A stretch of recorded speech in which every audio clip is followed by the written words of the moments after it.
Furnace puff, जब fuel के अंदर अचानक से एक छोटा धमाका हो या अनबर्न्ड फ्यूल का छोटा सा धमाका हो, उसको बोलते हैं फर्नेस में फर्नेस पफ। क्या कहते हैं फर्नेस, क्या कहते हैं फर्नेस पफ, फर्नेस पफ कहते हैं।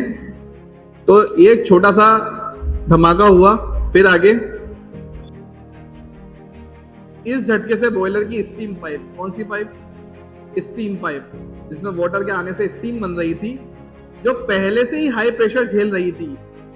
जो पहले आप जिसको गर्म कर रहे थे, गर्म करने से क्या हो रहा था, गर्म करने से उसमें स्टीम बन रही थी, प्रॉपर कांटेक्ट हो रहा था किसका, कोल का, या कोल से जले हुए आपने जो फर्नेस जला रखी थी उसका कांटेक्ट प्रॉपर था। अब वहां फट गई, फटने से क्या हुआ, वो तो ब्लास्ट हुआ ही हुआ, उस ब्लास्ट की वजह से क्या हुआ, वो लाइन भी डैमेज हुई। तो लाइन डैमेज से क्या हुआ, हाई प्रेशर झेल रही थी, उसमें स्टीम बनी थी, पानी से स्टीम बनना बहुत ज्यादा हाई प्रेशर होता है, फट गई।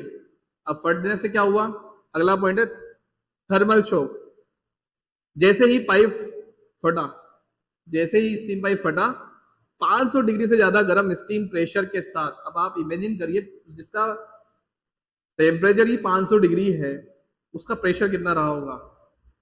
500 डिग्री से ज्यादा गर्म प्रेशर के साथ बाहर निकली, जिसने वहां काम करे वर्कर्स। अब जो भी वर्कर्स उस बॉयलर या स्टीम ड्रम के आसपास काम कर रहे थे, आप इमेजिन करिए उसके आसपास जितने भी में जब 5 किलोमीटर दूर तक आवाज जा सकती है, तो आसपास वाले जो भी लेबर या वर्कर कॉन्ट्रैक्टर जो भी रह रहे होंगे, उनका क्या हाल हुआ होगा। तो जैसे ही पहले क्या हुआ, अनबर्न फ्यूल हुआ, अनबर्न फ्यूल की वजह से वो जला, जलने की वजह से जब उसमें धमाका हुआ, वो एक छोटे से धमाके ने स्टीम पाइप को भी डैमेज कर दिया, उसको रप्चर कर दिया। उसको रप्चर करने की वजह से क्या हुआ, वो पाइप फटने की वजह से उसमें 500 डिग्री की जो स्टीम थी वो बाहर निकल गई हाई प्रेशर के साथ और हाई टेम्परेचर के साथ।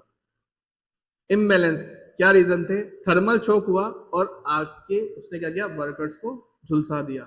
जो वर्कर वहां खड़े थे, काम कर रहे थे, उन बेचारों